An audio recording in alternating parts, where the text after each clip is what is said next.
On today's Technobabble, slow motion video.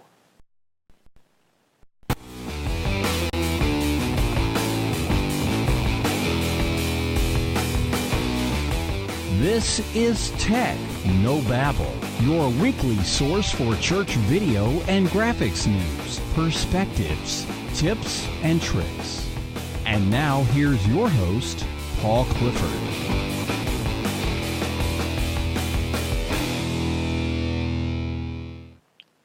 Hi everyone, and welcome again to another episode of Technobabble. My name is Paul Allen Clifford and I'm your host. This is the show where I tell you all about using video and graphic design in your church to advance the message that God has given you and to reach your redemptive potential. So I hope that everything that I talk about is helpful to that mission, and it helps you, quite frankly, go out and change lives and eternities. So let's talk about slow motion, shall we? One of the arguments for the idea that we didn't land on the moon is based on the idea that it's all slow motion footage that they used. Unfortunately, for this argument, it didn't technologically exist back then for the amount of time that the astronauts were on the moon. So the live video feed from the moon took a long time. Whereas in sports, in movies, those slow motion shots back then were short. Minutes long maybe, but not hours. The reason that they couldn't do it back then was because there were really two ways to do it, and only one would have produced the results that we saw in the video footage.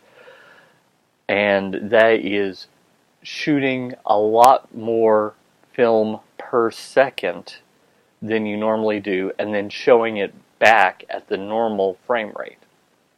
So why do I tell you this? Well, that actually helps you to remember how to do slow motion today with a video camera, DSLR, etc. So the first tip is you need to shoot more frames per second than you need. So if your camera is capable of shooting 60 frames per second and you play back at 30 or 24 being what motion picture film is, that's going to give you a very nice slow motion effect where it's either 50% if you're going from 60 to 30, or even a little slower if you go from 60 to 24. So that's tip number one, and if you do that, that's basically done in the camera, and then when you bring it into your editor, you say, okay, I know this is 60 frames a second, but let's export it, or let's slow it down to 24.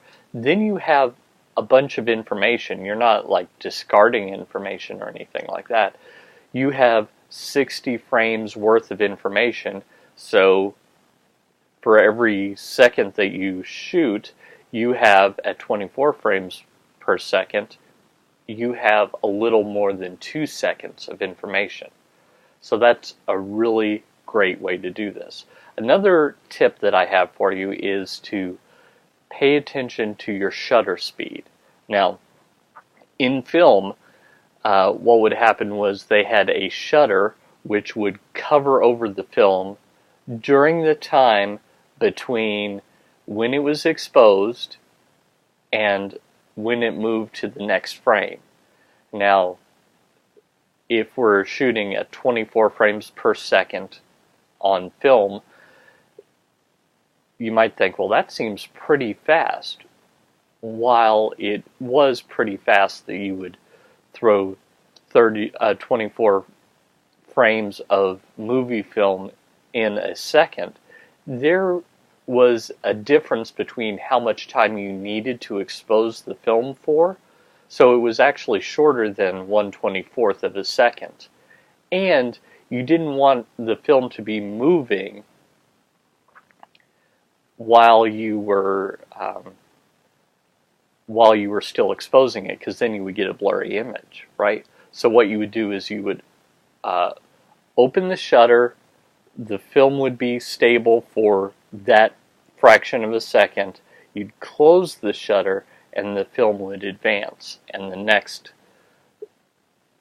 frame would be there, and then the shutter would open again. So that's how it worked in the old days. Now, we're not shooting on film predominantly. In fact, film is kind of hard to come by. It's not impossible, it's just harder, and it's more expensive. So, shutter speed nowadays is how long the sensor is active and capturing information.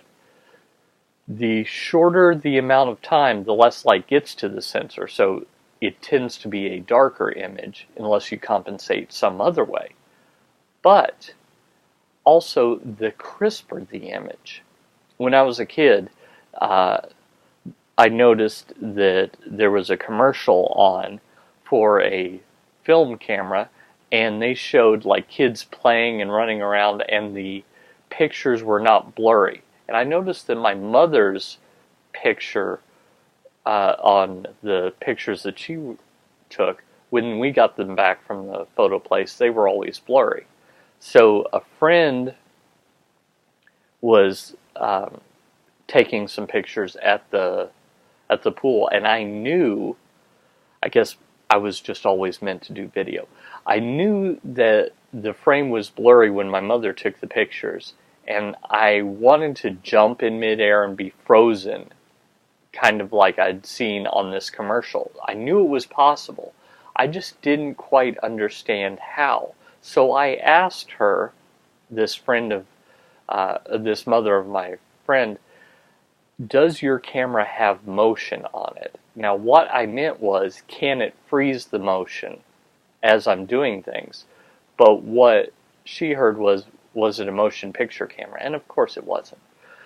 So what I was actually asking is, will the shutter speed be fast enough that it can freeze my motion in midair? And that's something that you want when you're slowing down footage, so that you don't get a bunch of blurry frames on the screen for longer. You want crisper frames on the screen for longer. So you also want a faster shutter speed. So typically what we recommend as a good starting point, and you can tweak depending on the effect that you want to have a shutter speed of twice what the frame speed is.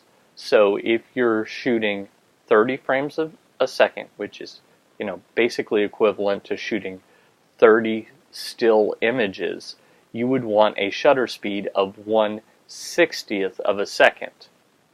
You see how that works?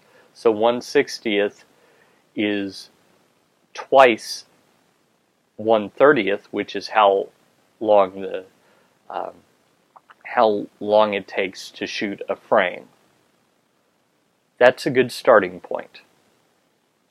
In the case of slow motion, that's a good starting point. But you might want to tweak that and maybe even raise it a bit. So if you're shooting 60 frames a second, you might want to actually shoot something instead of 1/120th of a second. It might be better to shoot 1/150th of a second just to get that motion really frozen. And this is part of how you've seen a lot of photography where someone shoots a water balloon with a pellet gun or something, and then you can actually see the motion frozen. The way they do it is they have their flash, which puts out a lot of light, timed exactly to when the camera goes off and when the pellet gun shoots, so that you can get that exact moment with as much detail as is possible in that fraction of a second.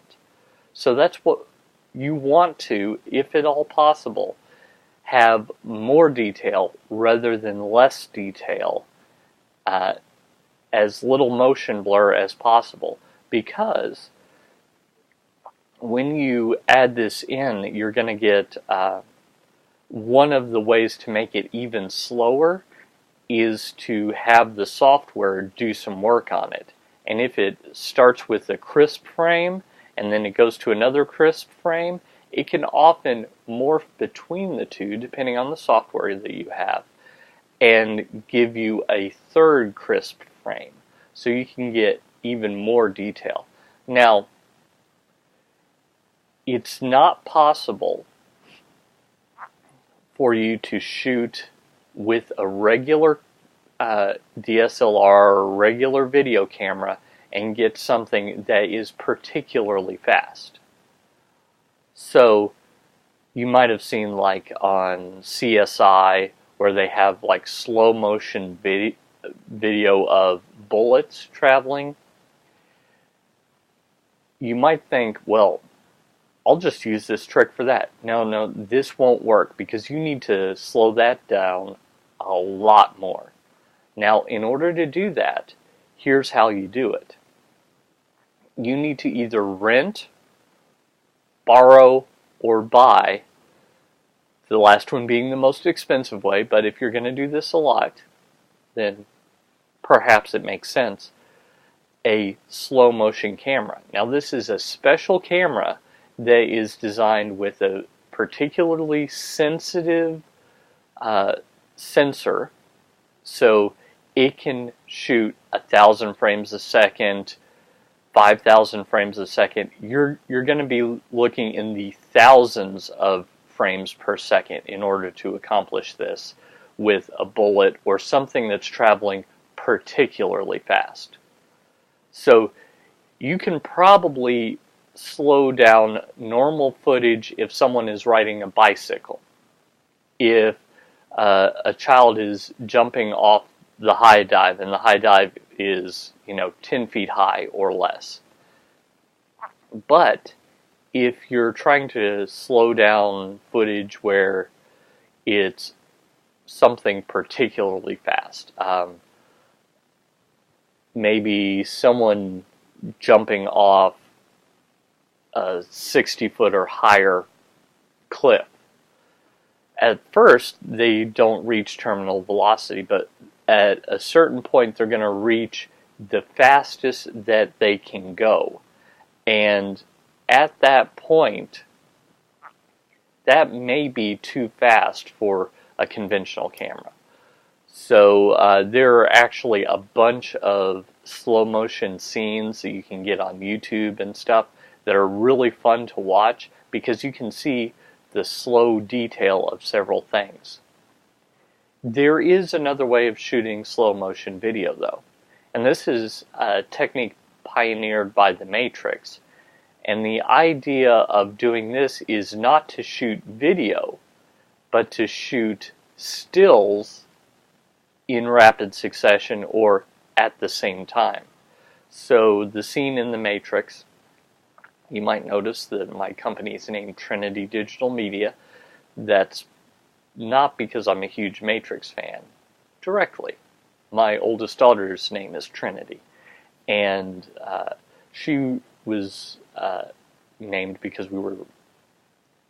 she was born in 2001. We were big fans of The Matrix, and she did something in utero that reminded us of one of those scenes, and then we thought, well, that's a good Christian name, is Trinity. So we got the idea from the movie. We kept it because of we just love God.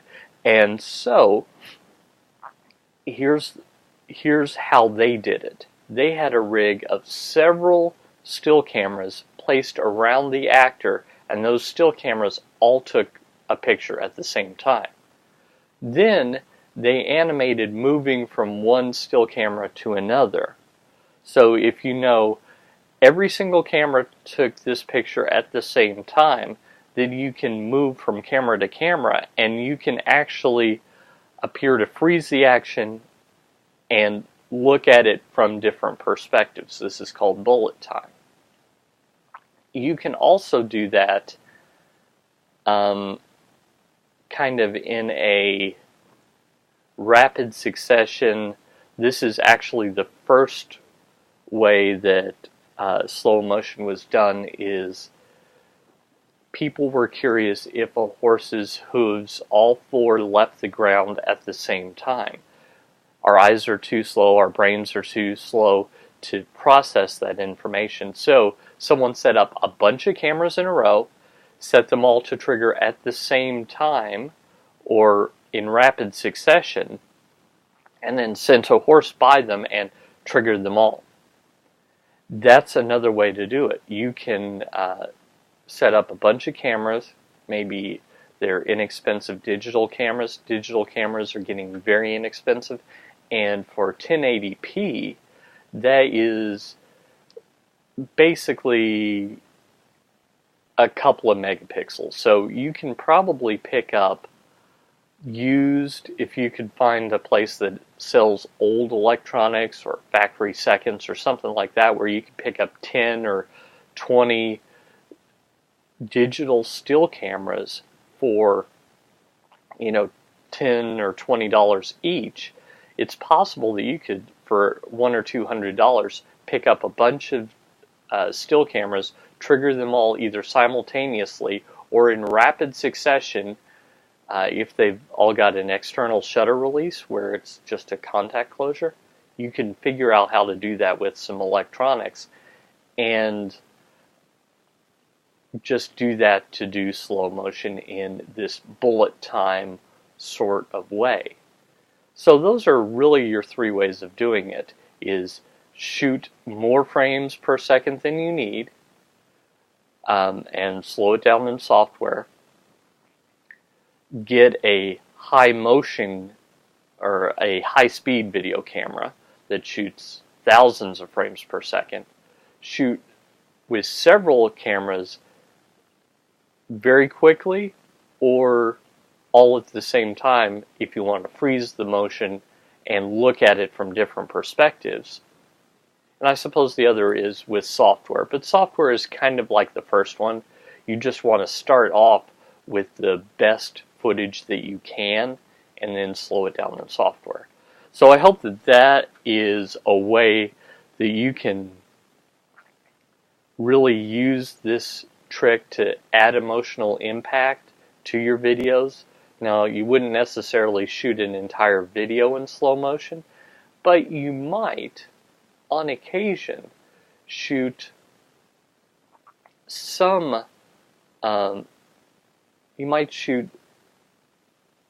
stuff in slow motion for just a particular impact. Maybe during a baptism service, you shoot the person being baptized in slow motion and coming back up out of the water. A lot of emotional impact of that. Or when you surprise someone with something really great, and just to see their face go from normal to delighted really slowly, that's a lot of emotional impact. So that's why you would do it. So I hope that it helps you, and I hope that it helps your church go out and change eternity. If you have any questions or comments, head on over to trinitydigitalmedia.com/contact, and you can leave your questions or comments there. There's also all my contact information. Paul at trinitydigitalmedia.com, 1-877-POD-ECHO, 1-877-763-3246, where you can interact with me by leaving a message. Hit me up on Twitter, Paul Allen Cliff, PaulAlanclif, and I'll be happy to talk to you there. And if you haven't subscribed, I don't know why you haven't. It's free, it's easy, and every time there's a new show, you'll get alerted to it. So, like, comment, share this video, and that will help me as I'm doing what I'm helping you with, which is going out and changing eternity. Until next time, this is Paul Allen Clifford with TrinityDigitalMedia.com.